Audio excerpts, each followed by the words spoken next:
Bonjour, vous êtes sur Décideur TV, c'est Lex Inside. Au programme de ce numéro, on va parler protection des enseignes dans le métaverse.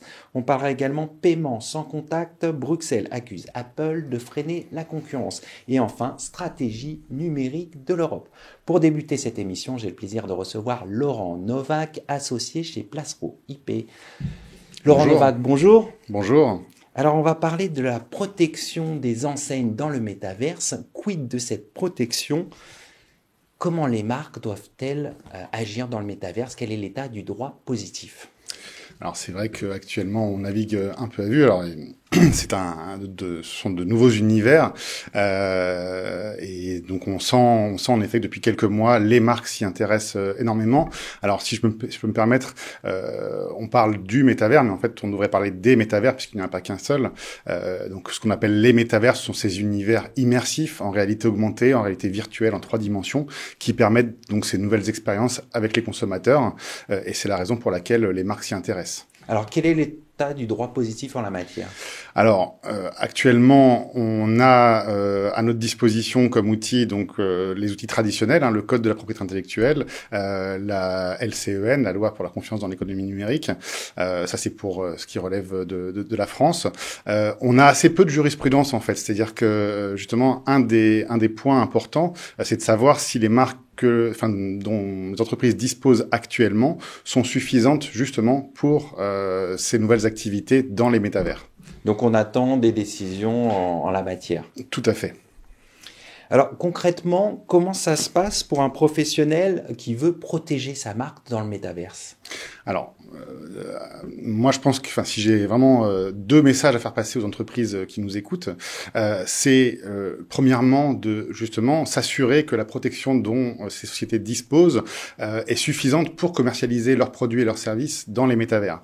Ça sera notamment nécessaire si ces sociétés veulent concéder des licences, puisque si elles développent leurs activités dans les métavers, elles seront obligées de passer par des sociétés spécialisées dans, par exemple, la création, le mintage, ce qu'on appelle des NFT, et donc elles devront concéder des licences. Donc la première étape, c'est de s'assurer que la protection dont elles disposent leur permet de commercialiser leurs produits et leurs services. Deuxième étape, c'est de s'assurer que la protection dont elles disposent leur permet de lutter contre la contrefaçon, qui est un phénomène très important dans les métavers. Alors comment fait-on? Eh bien, ça passe par un audit. Il faut regarder la protection qu'on a. Aujourd'hui, l'incertitude que les professionnels ont est de savoir, donc justement, si par exemple une marque qui est déposée en classe 25 pour des vêtements permet de commercialiser ou de lutter contre des contrefaçons pour des vêtements virtuels, qui relèvent probablement davantage des logiciels et donc peut-être de la classe 9. Et combien ça coûte?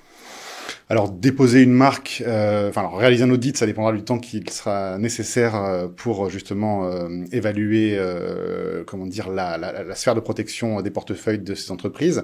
Mais déposer une marque complémentaire pour venir donc justement élargir son champ de protection, si jamais on s'intéresse au métavers, ça représente un coût qui est relativement marginal puisque les taxes officielles dont on devra s'acquitter sont de 190 € pour la première classe, de 40 € par classe supplémentaire, auxquels bien sûr s'ajouteront les honoraires de votre conseil qui se chargera de vous faire un libellé sur mesure adapté et qui vous conférera une protection optimale. Alors un certain nombre d'enseignes s'installent dans le métaverse, que ce soit des marques dans le domaine du luxe, des clubs de sport. Et est-ce qu'il y a eu déjà des cas de contrefaçon dans le métaverse? Alors, il y a énormément de cas de contrefaçon. Alors, un premier chiffre qui me semble intéressant de donner, c'est que la plateforme la plus utilisée, qui est OpenSea, indique que 80% des NFT qui sont vendus sur sa plateforme sont des contrefaçons. C'est-à-dire que sur 39 millions de NFT qui sont proposés à la vente, c'est presque 32 millions qui sont des contrefaçons. Ça, c'est pour les plateformes de vente de NFT. Ensuite, il y a deux cas notamment qui ont été particulièrement commentés dans l'actualité. Le cas des sacs Meta Birkin, donc un artiste qui a reproduit le sac iconique d'Hermès Birkin et les a déclinés en NFT. Et donc, la vente de ces NFT lui a permis de récolter pas loin de 800 000 $, ce qui, vous l'imaginez bien, n'a pas plu à Hermès. Et puis, le deuxième cas, c'est Nike et StockX.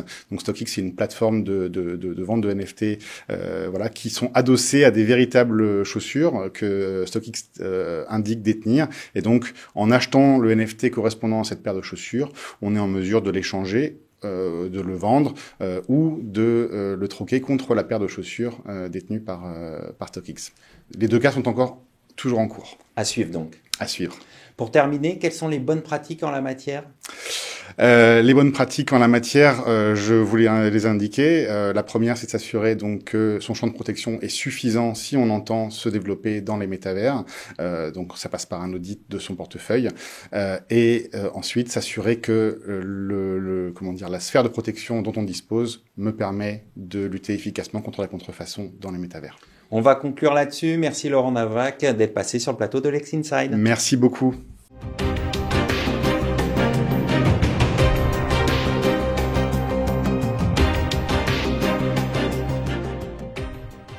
Vous êtes toujours sur Décideur TV, c'est Lex Inside. Paiement sans contact, Bruxelles accuse Apple de freiner la concurrence. On en parle tout de suite avec mon invité Olivier Frégé, associé de Frégé Glaser et associé. Olivier, bonjour. Bonjour Arnaud. De quoi la Commission européenne accuse Apple ? On aimerait bien le savoir. On n'a pas accès à la notification de grief, donc on ne sait pas exactement ce que la Commission reproche. Classiquement, en abus de position dominante, on fait une grande distinction. D'une part, les pratiques d'éviction, celle par laquelle une entreprise qui a conquis sa position par les mérites va essayer de la verrouiller en employant des moyens qui ne relèvent pas de la concurrence par les mérites, et là il y a des bibliothèques à ce sujet, pour empêcher ses concurrents soit d'entrer, soit de se développer. Puis vous avez la deuxième pratique qu'on appelle la pratique d'exploitation, dans laquelle une entreprise, ayant acquis une certaine situation sur le marché, va essayer d'extraire une rente que l'on considère comme excessive. Ces dernières pratiques, jusqu'à présent, n'intéressaient pas le droit de la concurrence. Pourquoi ? Parce que la concurrence, elle est là, d'une certaine manière, pour attirer c'est la rente qui attire à l'entrée sur le marché. Et jusqu'à présent, on s'était désintéressé de ces questions-là, parce que, si l'on croit, comme moi d'ailleurs à titre personnel dans la concurrence, ce qui est important, c'est de permettre que ce signal attire des gens qui vont investir et faire baisser la rente, plutôt que de vouloir faire un contrôle administratif sur le niveau de ce qui serait un prix juste. Ça ne se justifie que dans une situation, lorsque vous avez une position dominante que vous n'avez pas acquis par les mérites, ce que l'on ne peut pas reprocher à Apple, mais parce que vous l'avez hérité par des droits étatiques. Et là, c'est une autre affaire. Et là, en quoi le service Apple Pay créé par Apple pourrait être c'est la question que ça pose. D'abord, ce service, il existe depuis maintenant un certain nombre d'années, il n'est pas caché et autres, et il résulte d'innovation technologique de la part d'Apple, et ceux qui le contestent en termes de partage de valeur. Ils disent finalement, tout cela me retire une valeur légitime de ce que je fais, de mon innovation et autres. Mais ils ne disent pas que ça les a empêchés d'arriver sur le marché. Ils y sont. Peut-être que s'ils avaient plus d'argent, ils se développeraient plus vite. Mais ça, c'est le lot de toutes les entreprises. Et jusqu'à présent, on ne s'était pas autant intéressé à ces questions de partage de valeur que la Commission prétend vouloir le faire en se saisissant d'Apple ou d'autres. Donc là, il y a un changement considérable. C'est un changement de paradigme. Changement de paradigme, voire, j'assume le terme, par moment, une certaine tentation d'une forme de populisme. Parce que derrière, ce que l'on remet en cause, c'est le partage de la valeur. Et le partage de la valeur, il y a des outils pour l'attaquer. L'impôt. C'est un autre sujet, savoir si Apple doit ou pas payer ses impôts en Europe, ce qu'elle paye. Et si l'on met ça à part, ce n'est pas la fonction du droit de la concurrence de refaire les partages de valeur. Ou alors, on passe dans une autre économie, qui est une économie beaucoup plus administrée. Donc, Apple Pay, ça semble très technologique, ça semble être dans votre question, dans votre portefeuille, d'une certaine manière. En fait, c'est une question fondamentale. Qu'est-ce qu'encourt Apple ? Quelle est la sanction possible ? Des milliards. Je veux dire, il se trouve que le droit de la concurrence considère que le ciel n'a pas de limite, ou le ciel est la limite. Donc, vous pouvez prendre 10%, l'appliquer au chiffre d'affaires mondial, et vous avez le maximum de l'amende. Vous pouvez, en pratique, est déterminé en fonction de la valeur du marché qu'il a. Et n'ayant pas acceptation de grief, je suis bien incapable de vous le dire. Donc, tous les chiffres qui sont émis, une dizaine de milliards que j'ai pu lire, ce sont des chiffres qui aujourd'hui ne reposent sur pas grand-chose, si ce n'est qu'une lecture un peu étroite, un peu formelle des textes. Voilà, donc ils peuvent aussi imposer des injonctions. en exigeant d'ouvrir Apple Pay ou en empêchant qu'Apple Pay soit le seul système de paiement lorsqu'on passe par l'Apple Store, ce que les Néerlandais ont fait. Donc, il y a tout un ensemble de remèdes qui peuvent être imposés, qui posent énormément de questions de suivi. Parce qu'une fois que vous l'avez défini, il faut qu'il y ait quelqu'un qui contrôle. C'est là où vous avez un retour subreptice au nom de la concurrence de l'État dans l'économie. Et avec un vrai problème de contrôle. Qui contrôle réellement les conceptions, qui se développent à l'occasion, la manière dont les remèdes sont jugés? Qui s'assure que ceux qui aujourd'hui contrôlent l'injonction qui a été prononcée sont pas les mêmes? Parce que si ce sont les mêmes, en fait, est-ce qu'ils ne vont pas modifier? Donc, nous sommes arrivés à un moment où on voit à travers la Commission européenne un retour, d'aucuns s'en féliciteront, je ne fais pas partie de ce groupe, un retour de l'encadrement administratif, d'un interventionnisme, et puisqu'il se saisit de très grandes entreprises très riches au surplus américaines, il faudrait que tout le monde applaudisse. Alors, il y en a certains qui ne sont pas... faire le marché. Non, il faut d'abord des diagnostics. Il faut éviter de prendre le droit de la concurrence, qui est un droit quasi pénal, qui sanctionne pour dire « vous avez violé la loi, vous auriez dû savoir », pour reformer les marchés. Reformer les marchés, ce que tente de faire le DMA, le DSA, ça peut s'envisager. Après tout, nous sommes un peuple souverain, l'Europe est souveraine et doit être souveraine, mais ça doit se faire dans le respect des formes et de la séparation des pouvoirs. Quand vous utilisez un droit pénal pour faire prévaloir vos conceptions de ce que devrait être le partage de valeurs, nous sommes en train de nous éloigner de nos principes fondamentaux. Et donc, oui, on peut dire, on ne veut pas, on a bien édicté des réglementations bancaires, on ne veut pas, alors en France, on ne veut pas faire payer les comptes, on ne veut pas faire payer les chèques, c'est possible, mais ça doit s'appliquer à tout le monde. Et ça doit être débattu devant le Parlement. Et ceux qui définiront la règle, les parlementaires, eh bien, ce ne seront pas ceux qui iront la vérifier pour, au besoin, la reformer. Nous sommes en train, à travers une certaine évolution du droit de la concurrence, de remettre en cause un certain nombre des principes fondamentaux qui font l'originalité européenne et d'une économie de marché. Ça ne veut pas dire ne rien faire, c'est dire le faire dans le respect de notre tradition juridique, intellectuelle, libérale. On va conclure là-dessus. Olivier Frégé, merci d'être venu sur notre plateau. Merci à vous.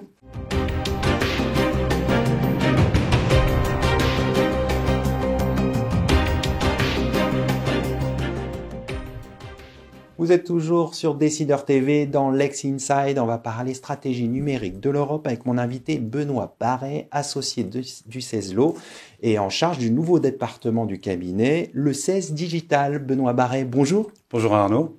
Alors la présidente de la Commission européenne, Ursula von der Leyen, appelle ces prochaines années la décennie numérique de l'Europe. Quelle est son ambition? De quoi s'agit-il? Alors, la décennie numérique de l'Europe, très concrètement, c'est les 10 années qui s'ouvrent devant nous et dont nous avons besoin pour accélérer la transformation numérique en Europe et relever un certain nombre de défis auxquels nous sommes confrontés. Ça s'inscrit dans une perspective plus large qui est celle de la stratégie européenne pour le numérique et pour les données que la Commission a mis en place depuis déjà un certain nombre d'années à partir du début des années 2020. Entre-temps, nous avons vécu la crise du Covid, qui a mis en évidence un certain nombre de phénomènes, de tendances de fond. D'un côté, une opportunité exceptionnelle avec une adoption très accélérée des nouvelles technologies et, à l'inverse, un certain nombre de vulnérabilités dont il faut absolument tenir compte. La Commission en a identifié un certain nombre, au premier rang desquels une forte dépendance à certaines technologies non européennes, c'est le problème, la fameuse problématique de la souveraineté, mais nous rencontrons également des problématiques de sécurité, les attaques d'hôpitaux, des problématiques liées à la désinformation, ce qui peut porter atteinte au processus démocratique, des problématiques d'accès et encore des zones blanches, etc., etc. Dans ce contexte-là, le Conseil européen, à la fin de l'année 2020, a demandé à la Commission de mettre en place un programme beaucoup plus agressif pour accélérer le rythme de ces évolutions. L'ambition de l'Europe, concrètement, c'est donc de consolider aujourd'hui la place de l'Europe dans un environnement numérique internationalisé, Ça consiste à renforcer les capacités de l'Europe dans les domaines essentiels, tout en conservant un focus important sur l'humain et l'utilisateur qui doit être au centre de ces évolutions. C'est une des particularités de l'Europe. Au début de l'année, au mois de janvier, la Commission a proposé par ailleurs l'adoption d'une déclaration, la première du genre au niveau mondial, une déclaration interinstitutionnelle sur les valeurs fondamentales, les droits numériques des citoyens. Et donc, ça va servir de guide de référence pour la mise en œuvre de ce nouveau plan d'action qui s'articule autour de 4 objectifs principaux. Et Quels sont-ils, ces objectifs ? Alors, ces objectifs, c'est ce qu'on appelle aujourd'hui la boussole numérique. Et on peut, bien entendu, rentrer plus en détail dans les... Alors, vous évoquez cette boussole numérique. De quoi s'agit-il ? Alors, la boussole numérique, très concrètement, c'est un plan de pilotage qui va permettre de transformer la vision numérique de l'Europe en un plan d'action concret qui va s'articuler autour de 4 points cardinaux. C'est l'image de la boussole. Ça s'accompagne par ailleurs d'une stratégie de gouvernance qui va permettre d'assurer un contrôle de l'atteinte des résultats au fur et à mesure et de piloter cette accélération de la transformation dont nous parlions tout à l'heure. Il y a quatre objectifs principaux qui ont été proposés par la Commission, qui devront être validés par les autres institutions européennes et qui feront l'objet de réévaluations périodiques, notamment en 2026. Le premier de ces objectifs, c'est tout d'abord la compétence. Aussi bien au niveau des utilisateurs finaux qu'au niveau des utilisateurs experts, la volonté de la Commission, c'est d'accélérer encore l'appropriation des espaces numériques et l'utilisation des outils numériques. Le deuxième objectif fondamental, c'est renforcer les infrastructures essentielles dont nous avons besoin pour porter ces transformations. Ça s'accompagnera d'un certain nombre de plans plurinationaux pour renforcer les réseaux, la 5G, demain la 6G, les processeurs, etc. Le troisième objectif fondamental, il concerne les entreprises. Il faut que les entreprises, même si elles sont déjà très imprégnées par le numérique, puissent continuer à se développer d'une manière efficace. Il y a là aussi un certain nombre d'objectifs chiffrés. Une des ambitions consiste notamment à doubler le nombre de licornes européennes entre maintenant et 2030. Et enfin, quatrième objectif. Et le quatrième objectif, c'est vraiment l'adoption des nouvelles technologies en lien avec les secteurs publics. C'est un secteur dans lequel il y a eu énormément de progrès, notamment au moment du Covid. Là encore, il y a un objectif d'accélération de ces transformations, de telle sorte que demain, 100% des usagers puissent accéder aux services publics essentiels et 100% puissent de même accéder à un dossier numérique en ligne. Concrètement, quelles sont les armes dont dispose l'Union européenne pour lutter contre les big tech ? Alors, la première à laquelle on pense, c'est bien entendu la réglementation. Et aujourd'hui, ça ne vous surprendra pas, une accélération très conséquente de la production de normes réglementaires dans le domaine du numérique. On pense au RGPD ? On pense au RGPD, bien entendu, mais on pense aussi à demain d'autres règles conçues pour accompagner le développement d'environnement numérique, avec là également une particularité qui est qu'on essaie de plus en plus d'avoir des règles d'application extraterritoriales pour faire rentrer dans le champ de nos règles un certain nombre d'acteurs non européens. C'est aujourd'hui le RGPD, c'est demain effectivement beaucoup plus de règles qui vont aller dans cette voie. Pour autant, je ne suis pas certain qu'il faille obligatoirement poser la question en termes de lutte contre les opérateurs non européens. Pourquoi ?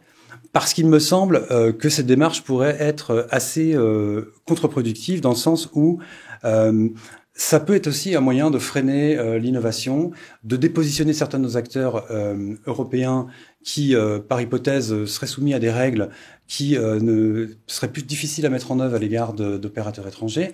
Et puis, il y a aussi une problématique d'attractivité du site européen.